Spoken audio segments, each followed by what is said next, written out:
খুবই দুর্ভাগ্যজনক। দেখুন, গত সরকার নিজের মতো করে লিস্ট বানিয়ে দিয়েছে, কোনো সার্ভে হয়নি কে পাওয়া উচিত কে নয়। তার মধ্যে ৭০,০০০ লোক পশ্চিমবাংলায় এরকম আছে যারা এলিজিবল নয়, তাদের লিস্টে নাম এসে গেছে। তার মধ্যে ১২,৫০০ লোক টাকা পেয়ে গেছে, তাদেরকে আমরা নোটিশ দিয়ে টাকা ফেরত করছি। যদি এই লোকগুলোর নাম ঢুকে যেত আর তাহলে আজকে বাড়ি হতো, মারা যেত না। সেজন্য আমরা এত জোর দিয়েছি, ৩বার টাইম এক্সটেনশন করেছি। ২০ জুলাই ছিল, 15 আগস্ট হলো, 31 আগস্ট, যাতে একটা লোকও এর সুবিধা থেকে বঞ্চিত না হয়। তার জন্য বিশেষভাবে বৈঠক, আমাদের সেক্রেটারি এক একটা ভিডিওকে দাঁড় করিয়ে জিজ্ঞেস করেছেন কেন হচ্ছে না, যাতে কোনো গরিব মানুষ বঞ্চিত না হয় কাজ এই পাওয়া থেকে। তার জন্য আমরা চেষ্টা করছি। দেখুন, রাজনীতিক ব্যাপার, এটা আমাদের হাতে নেই। মুর্শিদাবাদ জেলায় তো বিজেপির পঞ্চায়েত নাই বললে হয়। টিএমসির মধ্যে গোষ্ঠীদ্বন্দ্ব, তারা ঝামেলা করছেন, কে পছন্দ করছে না করছে জানি না, সে ব্যাপারে কথা হয়েছে।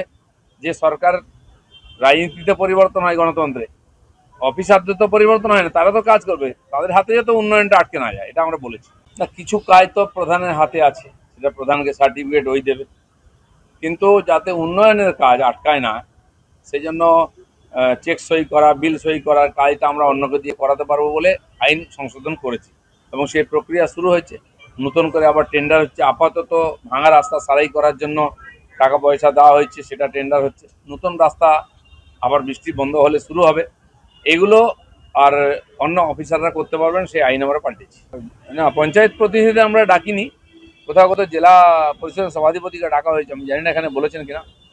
আমাদের এমএলএদেরকেও আমরা সবাই ডাকিনি, যেহেতু এখানে কেবল উন্নয়নের জন্য কর্মচারীদের বৈঠক।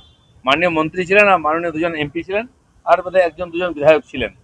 বাকিদের আমরা বিশেষভাবে ডাকছি না এখানে, কেবল সরকারি দপ্তরের কথা হচ্ছে এখানে। এক ডিএম বলছেন ১০০টা টেন্ডার অলরেডি হয়ে গেছে, কাজ শুরু হয়ে গেছে। অত্যধিক বৃষ্টি, জল জমে আছে, এখানে কাজ করবে কি করে? সুযোগ পাচ্ছে যেমন, সেরকম হচ্ছে। আবার তখন কাল পরশু বৃষ্টি হবে, তো অর্ধেক অর্ধেক কাজ করে আটকে যাচ্ছে। যেমন যেমন সুযোগ হবে, আমরা চাই পুজোর আগে রিপেয়ারিং হোক রাস্তাগুলো, যেন তখন অসুবিধা না হয়।